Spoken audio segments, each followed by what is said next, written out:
Chapter 14. Jesus Anointed at Bethany. It was now 2 days before Passover and the festival of unleavened bread. The leading priests and the teachers of religious law were still looking for an opportunity to capture Jesus secretly and kill him. But not during the Passover celebration, they agreed, or the people may riot. Meanwhile, Jesus was in Bethany at the home of Simon, a man who had previously had leprosy. While he was eating, a woman came in with a beautiful alabaster jar of expensive perfume made from essence of nard. She broke open the jar and poured the perfume over his head. Some of those at the table were indignant. "Why waste such expensive perfume?" they asked. "It could have been sold for a year's wages and the money given to the poor." So they scolded her harshly. But Jesus replied, "Leave her alone. Why criticize her for doing such a good thing to me? You will always have the poor among you, and you can help them whenever you want to. But you will not always have me. She has done what she could and has anointed my body for burial ahead of time. I tell you the truth, wherever the good news is preached throughout the world, this woman's deed will be remembered and discussed." Judas agrees to betray Jesus. Then Judas Iscariot, one of the 12 disciples, went to the leading priests to arrange to betray Jesus to them. They were delighted when they heard why he had come, and they promised to give him money. So he began looking for an opportunity to betray Jesus. The Last Supper. On the first day of the festival of unleavened bread, when the Passover lamb is sacrificed, Jesus' disciples asked him, "Where do you want us to go to prepare the Passover meal for you?" So Jesus sent 2 of them into Jerusalem with these instructions. "As you go into the city, a man carrying a pitcher of water will meet you. Follow him. At the house he enters, say to the owner, 'The teacher asks, where is the guest room where I can eat the Passover meal with my disciples?' He will take you upstairs to a large room that is already set up. That is where you should prepare our meal." So the 2 disciples went into the city and found everything just as Jesus had said, and they prepared the Passover meal there. In the evening Jesus arrived with the 12 disciples. As they were at the table eating, Jesus said, "I tell you the truth, one of you eating with me here will betray me." Greatly distressed, each one asked in turn, "Am I the one?" He replied, "It is one of you 12 who is eating from this bowl with me. For the Son of Man must die, as the Scriptures declared long ago. But how terrible it will be for the one who betrays him.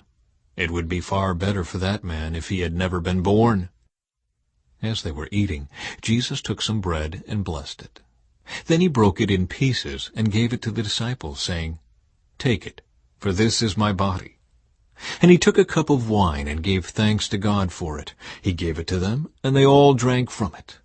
And he said to them, "This is my blood, which confirms the covenant between God and his people.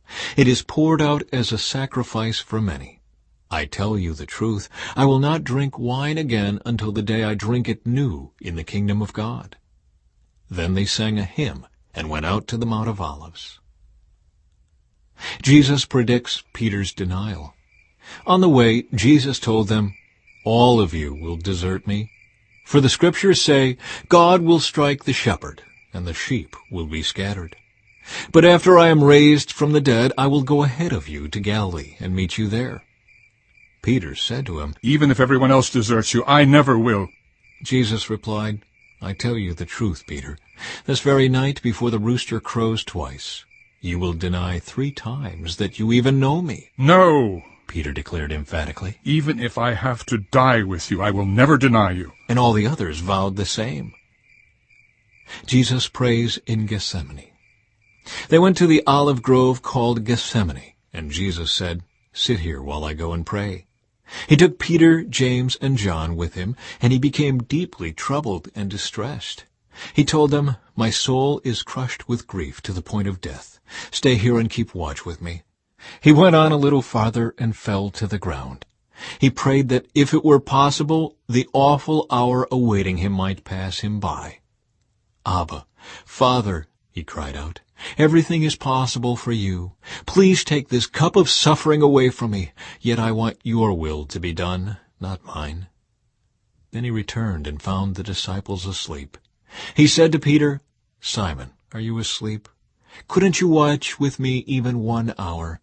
Keep watch and pray, so that you will not give in to temptation. For the spirit is willing, but the body is weak." Then Jesus left them again and prayed the same prayer as before.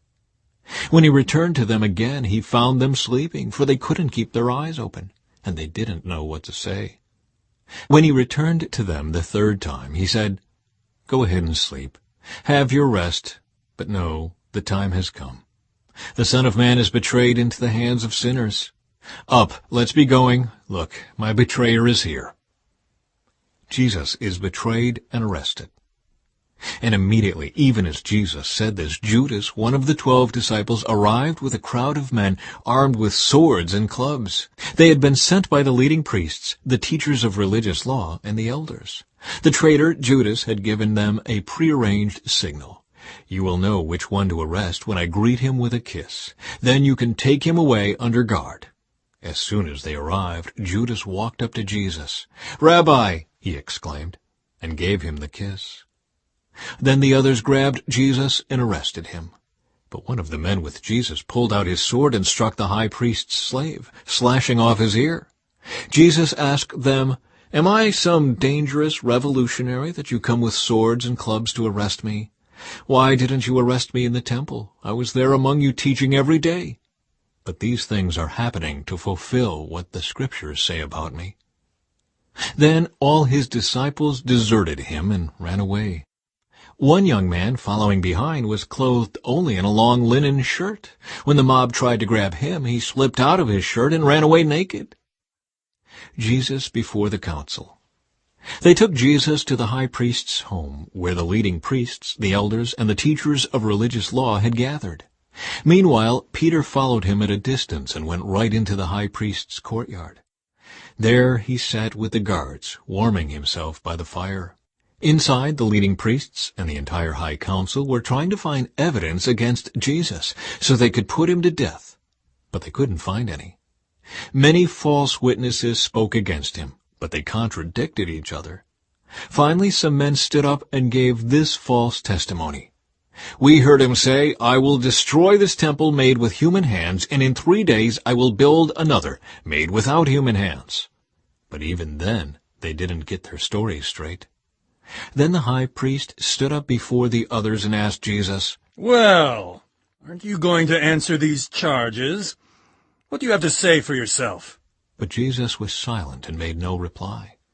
Then the high priest asked him, "Are you the Messiah, the Son of the Blessed One?" Jesus said, "I am.